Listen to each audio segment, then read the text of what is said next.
Today on Dr. Phil. I consider myself a good mother. Your niece was born addicted to heroin and methadone. That is correct. A mother wants her daughter back, Do you have a house? I have housing for her right now. Yes, Okay, I do. where? I have in a shelter.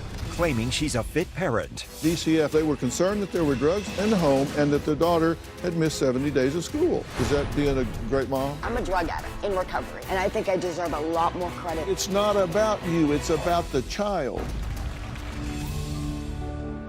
Let's do it. Good show, everybody. Here we go. This is a safe place to talk about hard things. Stand by. We'll count you down. Today is going to be a changing day in your life. 5, 4. Get ready to take care of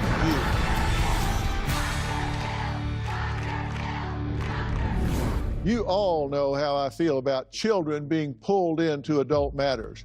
Do not do it. If you're getting a divorce, if you're in a custody battle or know someone who is, I hope you have been watching this week because we've been focusing on this topic in a productive way with some key takeaways for you at home. Now, custody battles aren't always just between exes. They can sometimes involve the entire family and even extended family. Now, that's the case with parents Danielle and Nick. They insist they are great parents despite the fact that they have been accused of neglecting their young daughter while they disappeared to do drugs. Now, despite all of this, these parents are irate that Danielle's sister, Kimberly, was able to obtain guardianship of their now 8-year-old daughter. Kimberly said she had no choice. My sister, Danielle, and Nick are not capable of raising my niece. They are absentee parents. I've done a lot for my daughter, and I've done pretty damn well. Since the beginning, their drug addiction was their first priority. My niece was born addicted to heroin and methadone. As a result, my niece was hospitalized for 3 months. Nick wasn't around because he was incarcerated. Nick and Danielle were not good parents. I consider myself a good mother. Even though I was using drugs, I was never neglectful. They barely fed her at home. She went most of the day without being fed until like 10 o'clock at night. When I first got my niece, at 6 years old, she was 37 pounds. My sister would only bathe my niece once a week when she felt like it. At 6 years old, my niece wasn't even fully potty trained. That is totally ridiculous. I always made sure she ate, she was dressed properly. I made sure my daughter went to bed on time. Last year, my niece missed over 70 days of school. One time, my sister and Nick left my niece unattended in her bedroom with the door locked. My sister and Nick just left her there so they could score and get high. Ultimately, the courts did not see them as fit parents. As a result, I ended up getting custody. That's absolutely not true. There isn't a single document stating that Kimberly has full custody of our daughter. This is all Kimberly's doing. After that hearing, she went missing and disappeared. Kimberly classified us as missing persons. Kimberly started this Facebook frenzy, broadcasted to everybody that we were missing, sick, and mentally unstable. It was ridiculous. After more than a month, I found my sister and Nick on the streets of Boston. This is Methadone Mile. This is where most of the druggies live. I'm looking for my sister. The police officer is with me, and he showed her picture. As we're coming back down the staircase, she came right around this corner, and they placed Nick under arrest right here. Danielle was high. She was literally shooting up in my car. At that point, she told me, I think I'm pregnant. When Nick got out of jail, my sister immediately went back to him on the run. Till this day, Nicholas and my sister have not tried to get my niece back. They have done nothing. Okay, I'm glad that you've got this child at this point, and I think you are too, right? Yes. Now, you were asked to take the child, correct? I was asked. So it wasn't like you came in during the night and stole this child out of its bed. No. And what you have is custodial guardianship, correct? Correct. Until her 18th birthday. Until her 18th birthday. Most law is based on what's called good public policy, right? We have laws that follow from just what works well in our society, and in our society, it's just good public policy for children to be with their parents, right? Correct. I mean, yes. Wouldn't you agree? I would agree. It's the normal order of things that children be with their parents. So when they're not, something dramatic usually has happened for a court to say, I'm taking this child away from their parents and putting it over here. Now, your niece was actually born addicted to heroin and methadone, correct? That is correct. And spent between 2 and 3 months in the hospital before she could be sent home. Yep.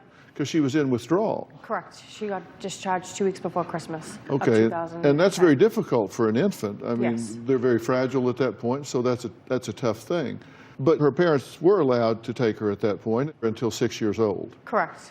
Okay, and you said at that point she wasn't even potty trained. She was not potty trained at 6 when I got custody of her. Okay, now I actually kind of made a list of things that you found particularly appalling, and I'm going to give them a chance to respond to these. She was born addicted, and you said oftentimes she wasn't fed until like 10 o'clock at night. Yes. Just once a day, 10 o'clock at night. She treated her more like a doll, like let me buy her nice things and, you know, put her hair up. And to me, as a parent, that's the last thing you should be worried about.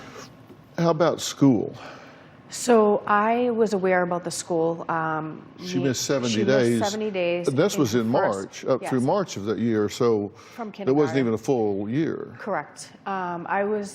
My sister had told me that she needed me to drive her to a court appearance, probably January, February of that year. And I did, and I asked her what was going on. She's like, I haven't taken her to school. And I was like, well, why? Our daughters were pretty much in the same grade.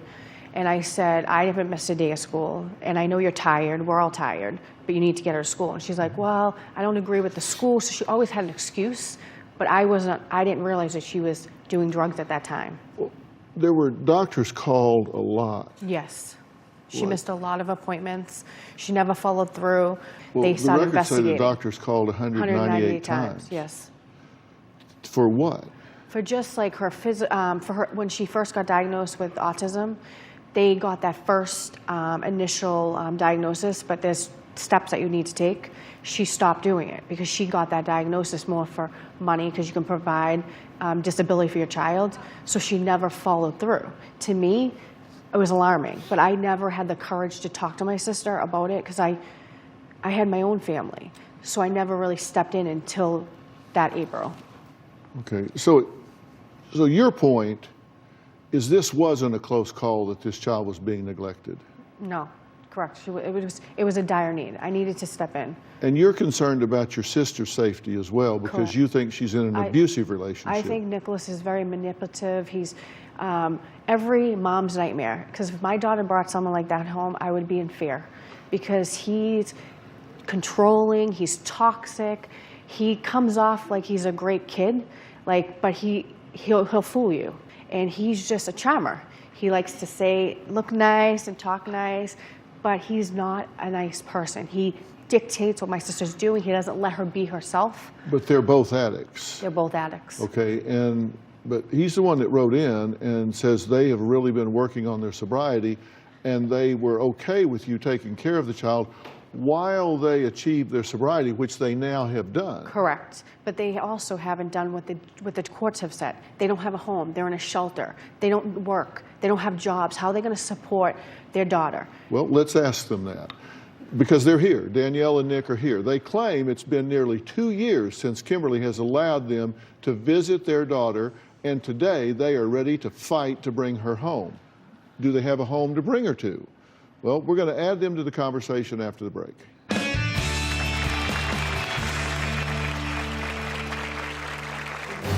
Since we have lost custody of my daughter, Kimberly has deliberately stood in the way of us spending time with her. She'll ignore us or make excuse after excuse, and we never end up getting to see her. The way that Kim behaves, it's like she's using our daughter as a pawn in a sick game. And later, I got Court did not disagree. You went behind our backs No, I and did. Yes, Kimberly, you're not a Judge safe gave person, me Kimberly. custody Kim. because I'm staying But what we home. did- You're telling me that that's okay? Excuse me. You're telling me that I shouldn't see my daughter? Excuse me.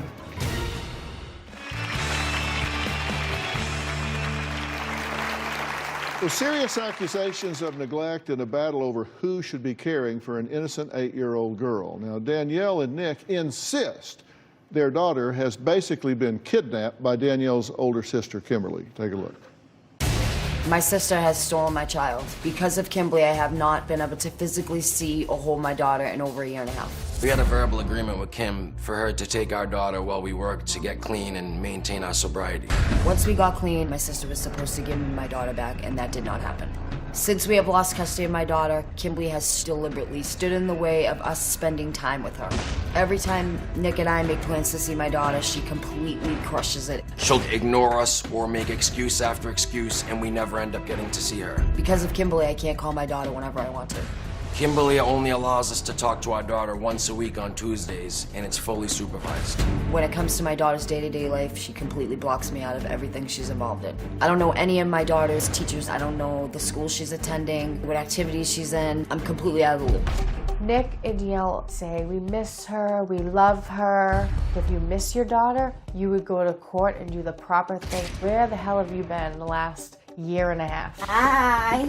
Mommy got caught up with her little girlfriends downstairs and left Daddy to do all daddy duty. What's even worse, they're living in a homeless shelter with a newborn baby, also born to addiction. We have a roof over our head, food in our belly, and we're getting our family together. They are not even trying to get jobs, they're waiting for the system to take care of them. If my niece went back to live with her parents, who knows what would happen. The way that Kim behaves, it's like she's using our daughter as a pawn in a sick game. Kimberly actually told me that she's keeping my child until she was 18 years old. Over my dead body, that's absolutely not happening. Okay, before I say anything to you two, I'm glad you're here, by the way, so welcome. You've been listening to everything backstage, right? Yes. So you've heard everything that's been said. I'm going to let you respond to every bit of it, all right? Okay. I'm just wanting to be, let me be very clear. I would not have done this story if it wasn't for this child. I'm here for this child and what's in the best interest. If you two got along or didn't get along, you're adults, you could work that out, and frankly, I wouldn't be here talking to you. Sorry, but I'll just let you work that out on your own. But there's a child involved, and so that motivates me to be involved. But my question is, let's be commonsensical here.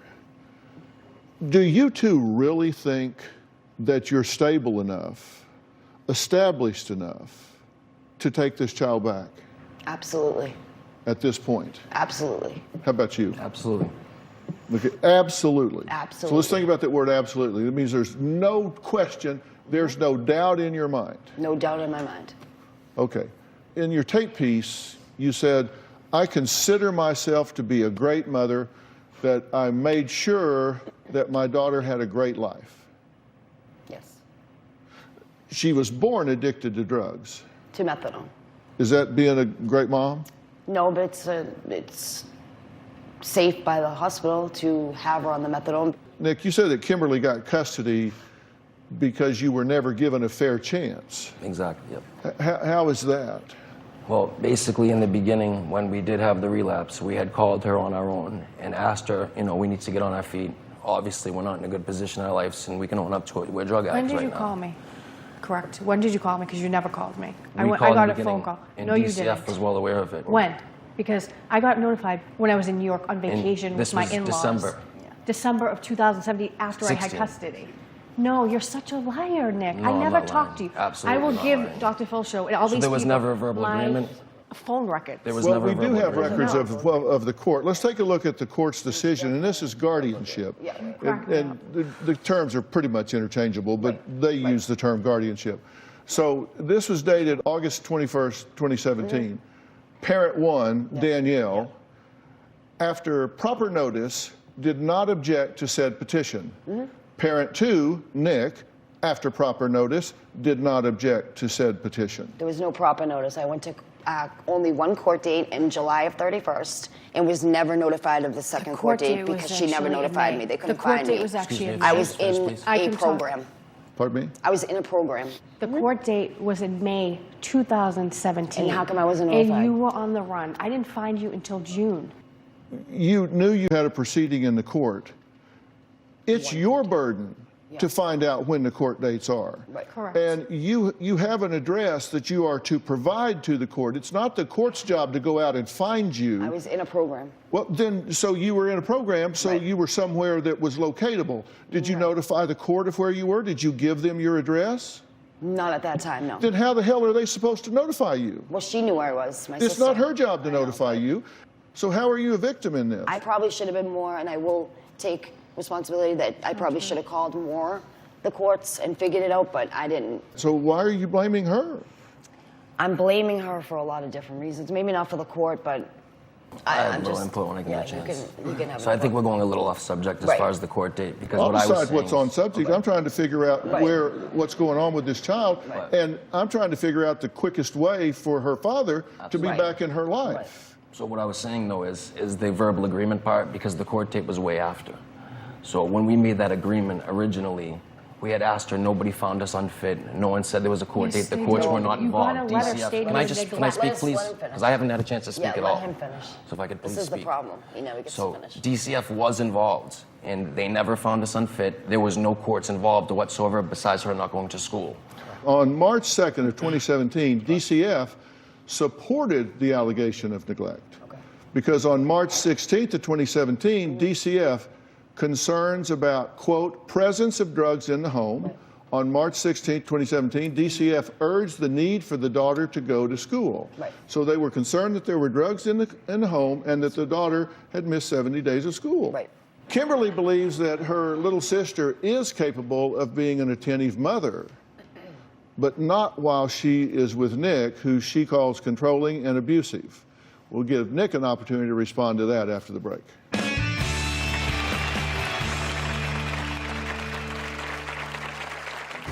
Kimberly keeps my daughter away from us because she does not like Nick. Nick ran with gangs. He's a felon. He is a street person. She's never given him a chance from day one. Me and Kim and her family's eyes, I'm a piece of...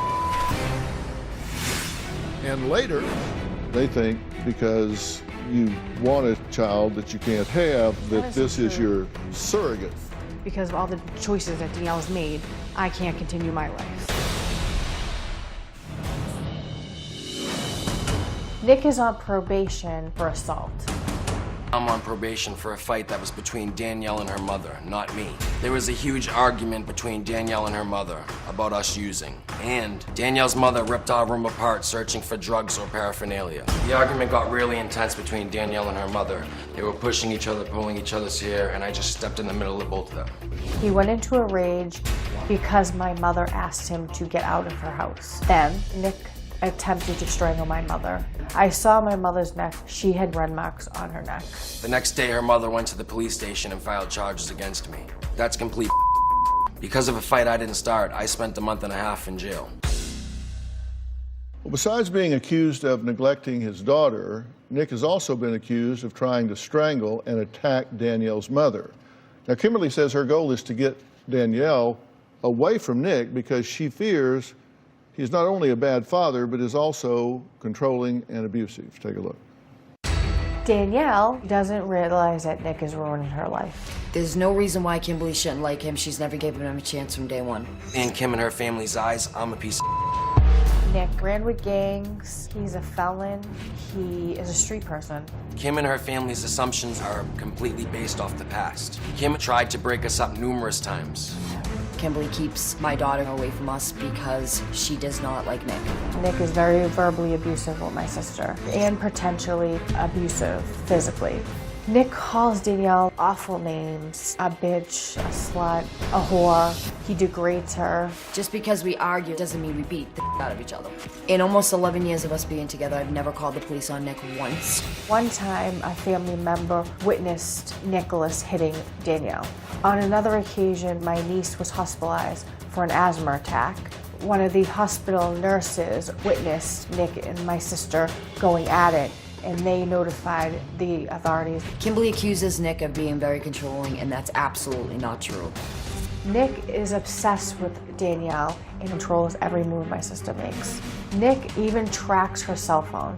In spite of all Nick's issues, Danielle is too brainwashed to leave him.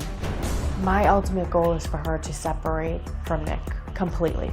My sister needs to realize that Nick and I have been together for almost 11 years. We have 2 daughters, and we're growing old together.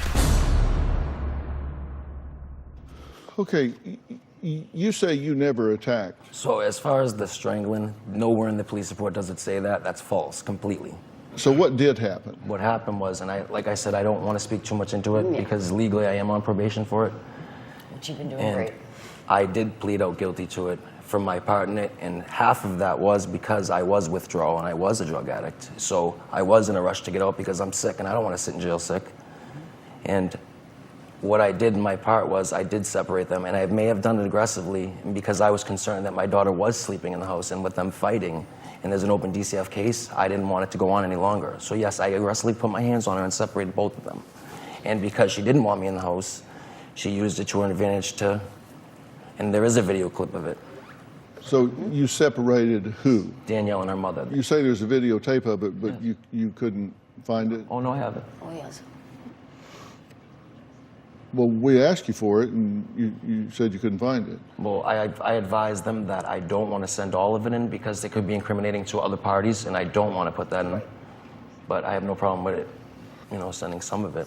Because, I mean, it is irrelevant to this case anyways. We're talking about our daughter. That's a fight between them two. Like they said, it's a whole other show. Listen, it is relevant because we're talking about getting your daughter back to you. Yes. Right. Listen, you guys keep misreading me. I'm about unification of family, not fragmentation of family. I'm about unification. Which I agree. And you keep acting like I'm trying to keep you away from your daughter. That is not the case. You keep telling me what's not relevant. You don't know what's relevant in my mind and what's not. What I'm trying to find out is what I have to work with, what I have to overcome. If you have impulse control problems, if you have anger problems, if you whatever problems you may have, anything you acknowledge, man, I am there to help overcome them because short term, long, whatever, I want you in your daughter's life. So there's nothing you can tell me that I won't do anything but put on a to-do list. Yeah. It's been over a year since they've seen us, and we've worked on a lot. We're under 24-hour supervision in that shelter, and they think we're great parents, and I am definitely changed compared to what they know over a year ago. You know my biggest concern? I have one major overriding concern about this whole thing. One major. It doesn't have to do with an event, doesn't have to do with conduct, doesn't have to do with anything. I have one major overriding concern. I'm going to tell you what it is right after the break.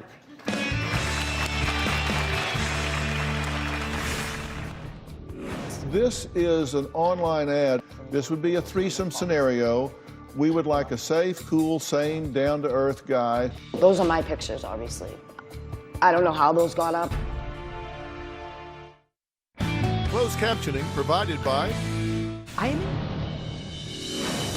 Last year, my husband and I started IVF process because my sister went missing. I had to stop to take custody of my niece. Kimberly's using our daughter as a permanent play date for her own daughter. Kimberly will dress them the same all of the time. Their Easter dresses, school outfits, and their backpacks. They have bunk beds, like just everything, like they're siblings. This is one of the weirdest things I've ever seen. This is as bizarre as it gets. Danielle believes that I took custody of her daughter to fill that void, which is so far from the truth. It drives Kimberly crazy that I have 3 children and she has 1 daughter.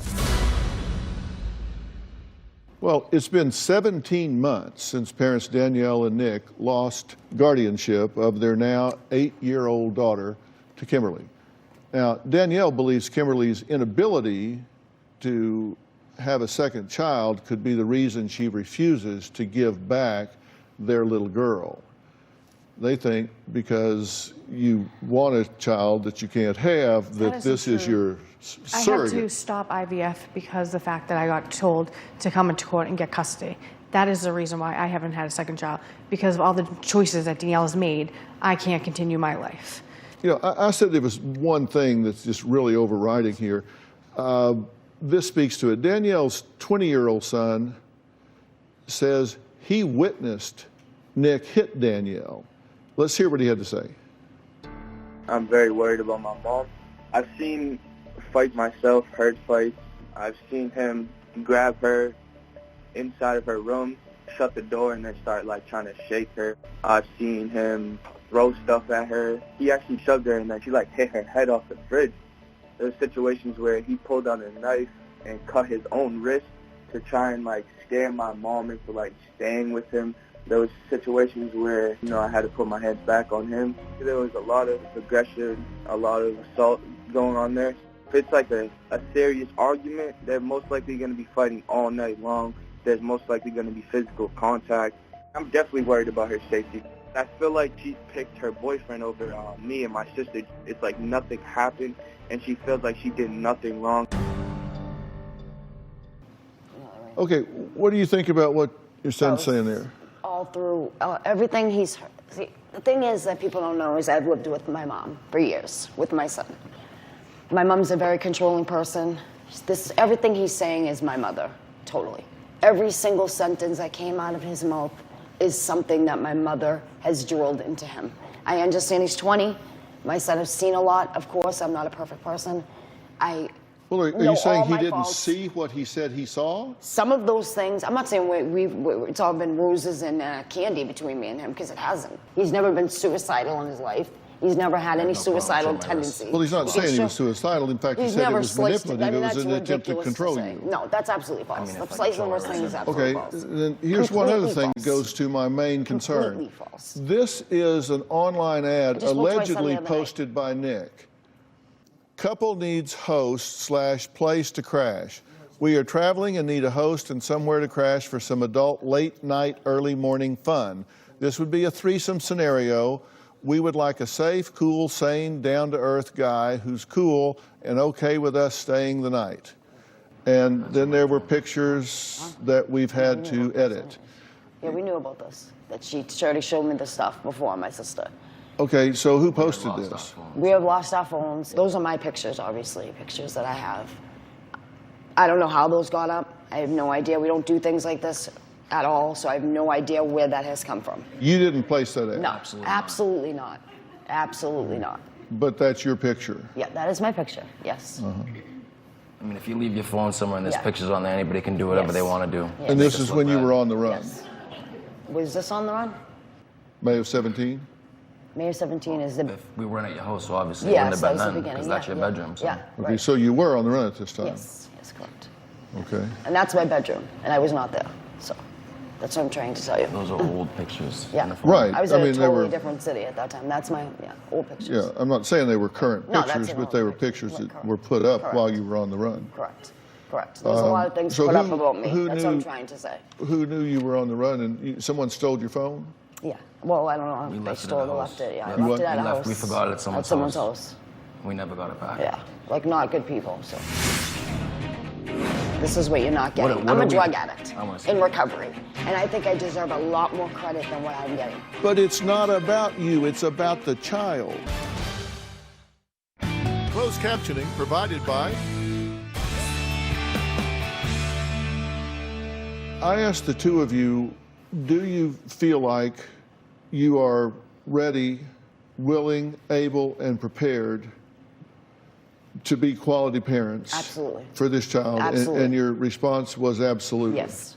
The very fact that you don't recognize that there are real problems, real shortcomings, real challenges that make absolutely a really unrealistic answer, that's what bothers me the most, is your problem recognition skills, your lack of insight into what's going on. That to me is the biggest concern, because I told you, issues and problems I can put on a to-do list, but if you don't have insight, if you sit there and say, I got it, we are absolutely prepared. I'm not saying I'm perfect. What I'm saying is I've turned my life around. This is what you're not getting. I'm a drug addict in recovery.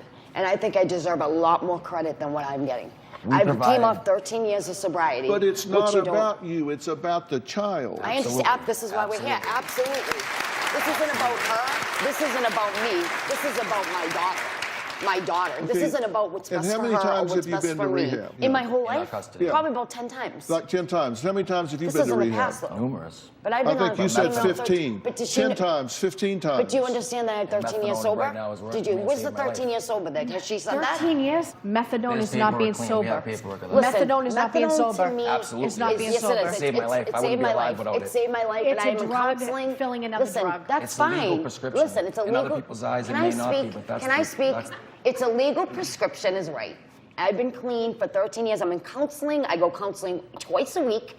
I am But you're I'm also great a shelter. We also standing. have custody of an I'm 8-month-old clean. I am child that over no one 2 has found years us Do you have a fit house? for. Do you have a house? I have a housing for her right now. Yes, Okay, I do. where? I have in a shelter. It doesn't a matter. family It's a shelter. family shelter that's With our legal. own room, and we're waiting for It's our legal. One room. It doesn't One matter. room. You They wanna get, no, bring they your put me in daughter a who's huge room. They're who's putting us thrived, in, they're who's putting had- us into an apartment. You know what, Danielle, We you're have the not proper capable services right and now. help. A proper That's your service and opinion help. that we're not capable. There's so women is in the there That's right your now that have opinion, their though. children in The there. court I obviously provided disagreed Can I with you. speak now? I have an No, I 8-month-old provided daughter letters right of- now. And I The got court did not custody. disagree. You went Yes, behind they our did. backs No, I and did. Yes. You went behind our. Listen, Where's when the you paperwork jetted, saying when that you you did? left the court that day, when you both I jetted, never she seen couldn't any come into paperwork the saying that we You're were not a there. safe Did you person, go behind our backs? Just though? because you, Kimberly, you're not a safe person, Kimberly. Custody. Kim. Because I'm staying. But were we Kimberly, there? You're not a safe were we there? person, Kimberly. Listen, We you were left. never there. You didn't come and leave. So why she was you ripped give, from our custody. Yes. She wasn't ripped from your custody. Okay. DCF Right.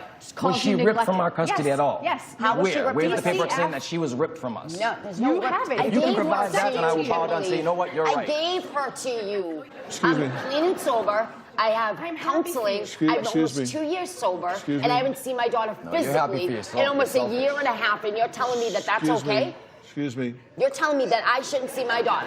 Excuse me. If anybody's curious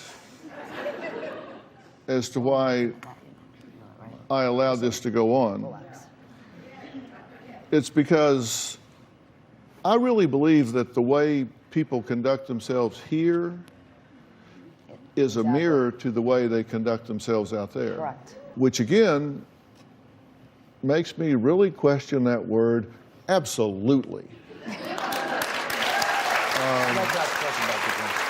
We have to take a break, and then I'll let you have the floor when we come back. Next, Kimberly says that her niece is thriving in her care and accomplishing major goals she doesn't believe would have happened if the 8-year-old lived with Nick and Danielle. We'll talk about that after the break.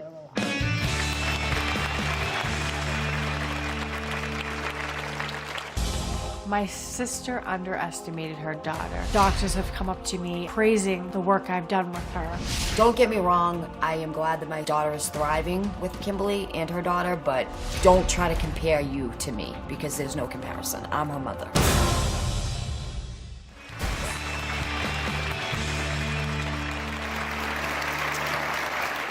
Well, parents Danielle and Nick insist that despite being homeless, that they have turned their lives around and are ready to have their 8-year-old daughter back.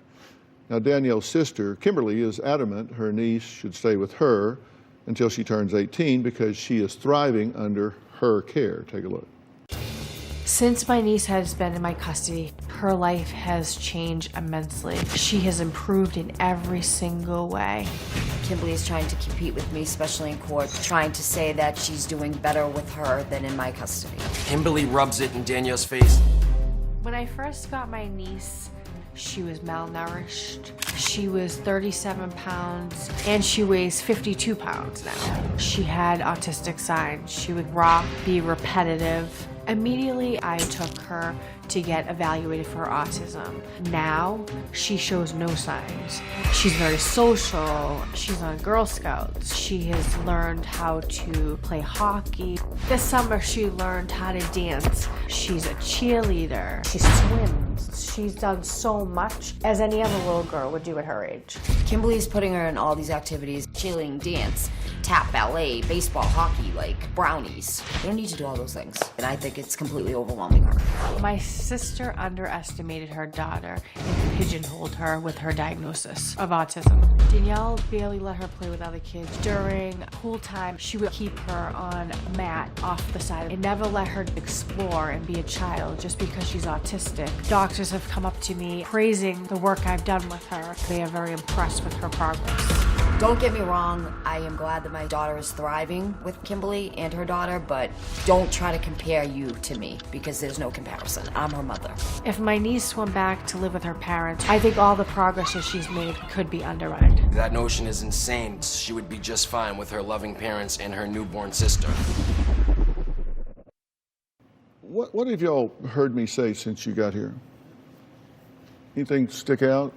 Can we have our daughter? Do you think that we'd be able to handle it? Your concern is why we said absolutely. Yeah, that sticks out to me. My concern would be that we are sober and we have provided all our drug tests for over almost 2 years now. Right. Which I think. And that's been left out. Right. I think a the lot of turnaround in our life has been completely left left out, and so that the far. fact that we are caring for an 8-month-old child, and we have had support Very from good. letters that I provided as well. Right. Well, I'm not surprised that's all that you've heard for two reasons. One is I think you've kind of got a closed mind, and the other is that you've been talking amongst yourself while a whole lot else has been going on, like while I'm talking, while tapes are playing, while things are going on, that a mass kind of a overall presentation, you two just have a conversation between yourself and ignore everything else that's going on. If we're not fit, then how come in the state says we're fit to care for an 8-month-old child? That case is still open. It's mandated that we are in a shelter, Right. and when you have a methadone baby, that they have to, watch over the case. And if you were to speak to them, they said that we're doing great, and they have nothing bad to say about us right now. Do you want your daughter back? Why don't you provide for her like a Yeah, man? I'm not going to speak about that. Stop talking. Why are you still going back and forth with her? Like Okay, this? We're here for him. we're going to take a break, and I'm going to come back and I'm going to tell you guys what you should ask me, because there's information that I have that can lead to you getting back in your daughter's life. And the fact that you're not interested in hearing that is just astounding to me. It's absolutely astounding to me. So I'm going to talk about that after the break. Closed captioning provided by. If I was involved in this case as the ad litem for this child, I wouldn't have spent as long as I've spent with you here today before I told you you needed to just leave and come back when you're serious about getting back in this child's life.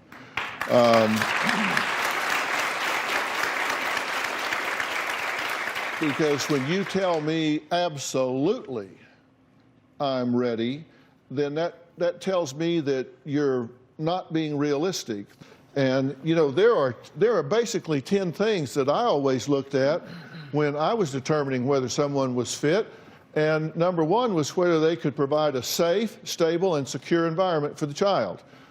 I actually think that can happen in a homeless shelter. I think you don't have to be in a mansion. I think that I would rather a parent be under a bridge in a box and give a child too much love and not enough money rather than the other way around. So I don't think that being in a homeless shelter disqualifies a parent from being a good parent. I don't think it's a long-term solution, but you have to be able to maintain a loving, stable, consistent, nurturing relationship with the child. You have to attend to the daily needs of the child, feeding, clothing, and physical care. You have to attend to adequate education for the child, provide financial support for the child, the ability to identify and prioritize the child's needs ahead of their own. And I look at these things, and history does not predict that would be the case, which means that you need to take steps to demonstrate. You need to create a new history. A new history. And by the way, she doesn't have the right to turn this child back over to you, because once you enter the system, you couldn't give that child back right now if you wanted to. If you did, you would be in violation of the law, you would be guilty of negligence, and you could be prosecutable for abandonment of that child. So you don't have the right to do that one way or the other. So you need to understand that very clearly. So you can bark at her till the cows come home. She doesn't have the right to turn that child over to you, or she would be guilty of abandonment. You have to empathize and meet the child's needs. You have to regulate impulses and emotions. Well, I just saw how that worked out. You have to assist the child developing and maintaining appropriate relationships and exercise appropriate judgment regarding the child's welfare. And when you get ready to do that, you let me know, and I will get you professional help that will guide you in doing that, someone that will guide you toward family unification. I'd rather you be happy. I would rather you be unified. That's what matters. If that's what you want, that will be your number one priority. And when it is, you let me know. I would like to thank all of my guests today. Tomorrow we'll meet two parents who have no idea they actually have lost custody of their daughter. They will find out for the first time that their child's grandparents have been awarded custody of their child. How will they take this shocking news? Well, you'll find out tomorrow. If you want to keep up with all things Dr. Phil, then scan the flow code on the screen. This will link you to exclusive content you can't get anywhere else. We'll be discussing this on all my social platforms. Follow and subscribe to my podcast, Fill in the Blanks. And check out Robin's podcast, I've Got a Secret with Robin McGraw. Listen for free on Apple Podcasts or wherever you listen to podcasts. We'll see you tomorrow.